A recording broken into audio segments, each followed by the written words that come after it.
Philip Hammond will meet the chiefs of major U.S. banks this week as part of a charm offensive aimed at promoting Britain's global standing amid a faltering domestic economy and intense Brexit fears. The Chancellor, who is in Washington for the annual International Monetary Fund (IMF) meeting, will travel to New York in the coming days to hold talks with the heads of financial services giants that together have a market cap of nearly £600 billion.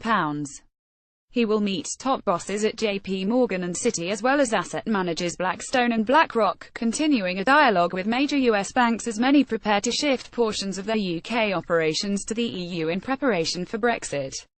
It will cap a week that will have seen Mr. Hammond meet fellow finance ministers and central bankers in Washington, where he will also attend the G20 and G7 meetings, and touch on topics including productivity, digital taxation and international trade.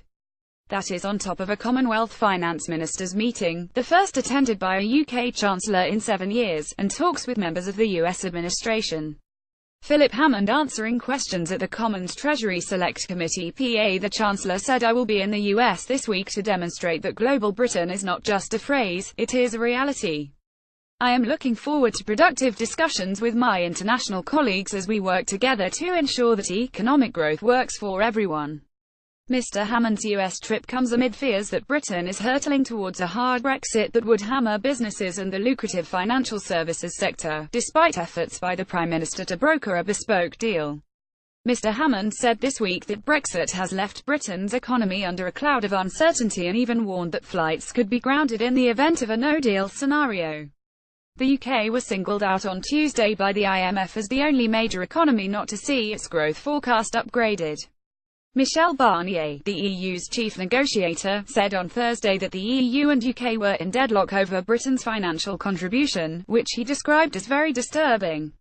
Frankfurt is emerging as the biggest beneficiary of Brexit so far as London-based financial firms increasingly opt to relocate staff to Germany's financial centre. Standard Chartered has committed to expanding or establishing offices in Germany. Citigroup has notified its bankers of plans to bolster its Frankfurt office, creating 150 jobs, and Morgan Stanley is on track to move as many as 200 staff. Mizuho will join a raft of Japanese banks which have chosen the city as an EU hub, including Daiwa, Sumitomo Mitsui Financial Group SMFG and Nomura. That is in addition to JP Morgan and Goldman Sachs, which are set to bolster operations in various EU cities including Frankfurt. Sign up to our daily newsletter.